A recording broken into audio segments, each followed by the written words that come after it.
Good afternoon, everybody, and welcome back to another installment of Scott's Selections here for Monday, June 24th. Before we get into today's betting card, we quickly recap what happened yesterday. We picked up a very nice winner with the Atlanta Braves on the money line against the Washington Nationals. Game was a lot more stressful than it probably should have been, as it ended up going extra innings.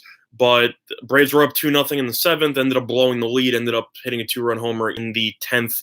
And then the sweat was on as the Braves ended up holding on for a 1-run victory. That game itself, the spread on that was absolutely crazy, and we jumped in at probably the most optimal number I've ever seen. As the Braves game, interesting fact, the Braves were originally a plus 101 underdog because Patrick Corbin was supposed to be pitching for Washington. Then it was announced at some point, I would say around like 5 or 6 in the morning, that Corbin was scratched and that this new guy, Austin Voth or whatever his name was, would be the new starter. And Braves were still a plus 101. The Braves closed at plus 145. Minus 145. So we got them at plus 101. They closed to minus 145. Definitely a lot of value that we found on that one. If you just pay attention to injury news, and some books are too slow to adjust.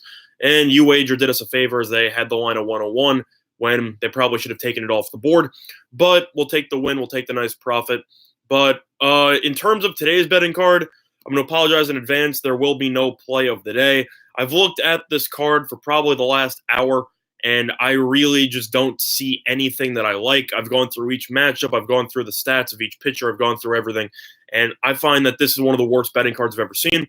However, I'll still give out my leans for that, plus the tennis match that I gave out for a play today in that video ended up getting postponed to tomorrow. So you can still bet on that one.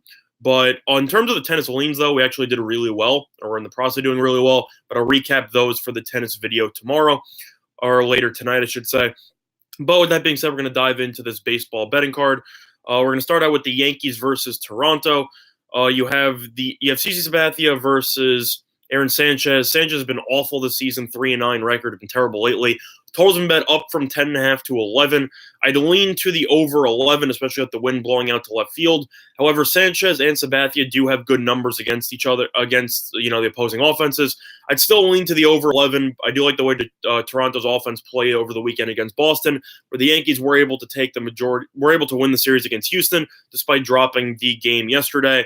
Offense still looks solid. I'd lean to the over 11 there, but I was skeptical because of the stats that Sanchez and Sabathia have against the opposing offenses. Still lean to the over. Moving on, you have the Mets versus the Phillies. Phillies have been playing the worst baseball in the entire league in probably the last week, as I believe they are on a 7-game losing streak and just got swept by the Marlins. Meanwhile, the Mets, they did win the series against Chicago, but if you haven't heard about the news of Jason Vargas and Mickey Callaway, the manager, getting to it with some, I believe it was a Newsday reporter in the locker room, calling them a bunch of curse words, threatening to beat the crap out of them. It was definitely not ideal and not something that you'd see from a successful franchise.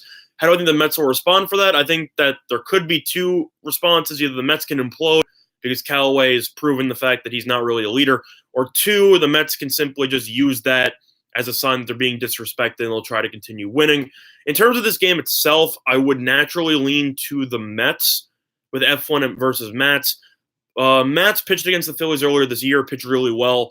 Plus, I like the way the Mets offense has been playing lately, and the Phillies have been playing terribly. However, Matz has the ability to get roughed up. Eflin is 6-7, but his ERA is like 2.8, so he's actually had a pretty solid year. In terms of where I'd lean to this game, I'd lean to the Mets, because until the Phillies end up winning a game, I'm going to keep betting against them, because the Phillies are such a high-profile name, there's too much value not to bet against them at this point. And the Mets, with Pete Alonso, have been pretty solid offensively lately, so I'd lean to the Mets there. Moving on, you have the Royals versus the Indians. I would lean to the Indians minus 1.5, but they are the home team, so I'm a little bit skeptical of that. Plutko has been very solid this season so far. His ERA is 4.55, but he is 3-1, and the Indians have been playing really good ball lately. But Plutko at night and at home has had questionable numbers. Keller has been awful this season, but he has been good against the Indians in his career. Still into the Indians, though. Kansas City's not the same team, especially without Mondesi in the lineup, who, in my opinion, is their best player. So he's still on the IL. I expect Kansas City to continue struggling. Lean to the Indians in that one. And I'd also have a small lean to the under 10.5, as the Royals should struggle offensively Just my opinion. Moving on, you have the White Sox versus the Red Sox with Rodriguez versus Giolito. Giolito was awful in his last start, but he is still one of the favorites to win the AL Cy Young, who is currently 12-2. There's no way that I'd take the Red Sox at roughly minus 170 here. The only way that I'd look is to the White Sox at roughly plus 145 on the money line. It's the only thing I see that as value. Wind is blowing in, so potentially the under, but I really hate Boston's bullpen. I really don't like Chicago's bullpen. I'd lean to Chicago in the first 5 money line. Rodriguez has been pretty good this season, but he has the ability to get roughed up, and I like Giolito a lot. So for me, quick question from CR. What do I think about the rain delay in tennis? Should you cash out on Nori? The way that I view it, if you're talking about cashing out from a live betting perspective, Nori right now is already up a break. So you can honestly live bet it. You just live bet it if he gets broken back. I told you I think Nori will win the match itself. So if you ended up taking Nori with a huge plus price, I think there is a lot of value on that. In terms of the rain delay, I don't think it'll really impact much because of the fact that both players only played 3 games before the rain delay. It's not like you're a set in and then both players are exhausted and they get to refuel. Both players are still going to be fresh. They barely played, and Chardy came out flat. He could come out flat again tomorrow. You could hedge it if you want to. That's up to you, CR. But in terms of me, I pick Nori to win the match. So I would personally ride it out as he is in prime position to take a first set. And if Nori does take a first set and potentially goes down a break in the second, then you could hedge it on Chardy. But until then, I definitely think that you have a lot of value with Nori just letting it ride for tomorrow. But that's just my 2 cents, and I definitely think that Nori did play the way that I thought he would in the first 3 games, as he is he has home court as he is in Great Britain, his home country, and he has been doing well. And CR, I think you can agree, though, that if you would cash out now, you definitely get significantly worse value than you did taking Nori in the beginning of the match at roughly plus 200. So I'm glad that I could provide you with some value on that one. But back to the betting card for baseball. For the Red Sox and White Sox, he's had a great record this season. Red Sox have won most of his games. I still don't think he's a great pitcher, and I think that Giolito is definitely an ace in the league right now, so I'd lean to the White Sox in the under there. Moving on, you have the Braves versus the Cubs. I would lean to the Braves on that one as a small underdog at roughly plus 115, plus 120, depends where you shop. But at the same point, Tehran was awful in his last start against the Mets. Lester has been inconsistent this season, but he has been good at home. But I still like the Braves. I think they're a better team. Cubs, I know they beat the Mets in the last game of the series, but I still don't really like them. I think they're overrated, but they are good at home. Overall, I'd lean to the Braves, and I'd lean to the under, actually. I know the wind's going to be blowing out heavily, but both pitchers have had good numbers against each other. Both pitchers have pitched against the opposing offenses this season and have pitched well, so I'll lean to the under in that one, or the first 5 under, because I don't really trust both bullpens, so I'd lean to the first 5 under instead. Moving on, you have the Dodgers versus the Diamondbacks. I lean to the Dodgers here, roughly minus 133. I know the Diamondbacks have had decent numbers against Kershaw lately, and Greinke's been great at home. But overall, the Dodgers won 3 games over the weekend by walk-off fashion by a rookie. This team is definitely clicking. This team is just the best team in the National League, not even close, and Kershaw has been fantastic. Greinke's been great too, but the Diamondbacks have struggled lately. They almost got swept by the Giants over the weekend. They did win yesterday, but they were awful against the Rockies. They were awful against the Giants. I don't like the current form of the team. I'd lean to the Dodgers in that one. In the last game, you have the Rockies versus the Giants with Gray versus Pomerantz.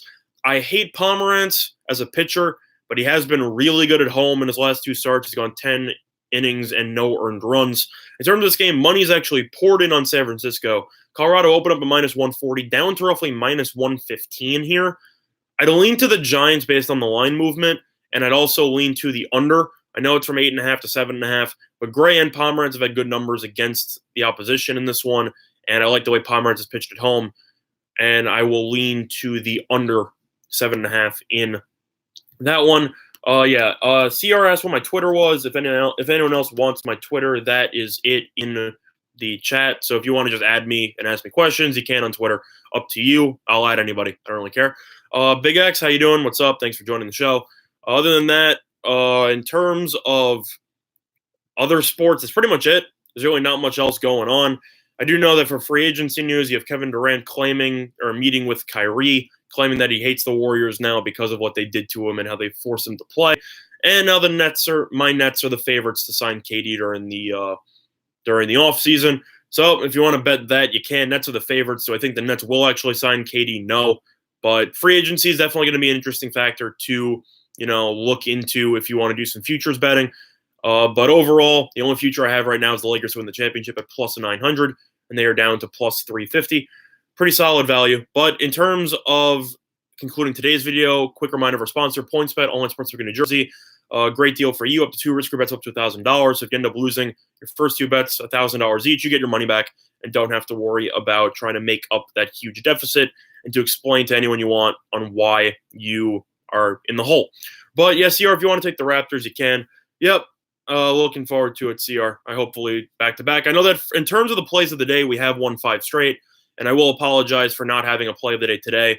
But today's betting card is just that bad, and I apologize for that. I tried my best to find a play of the day, but I wasn't going to force something that I didn't enjoy.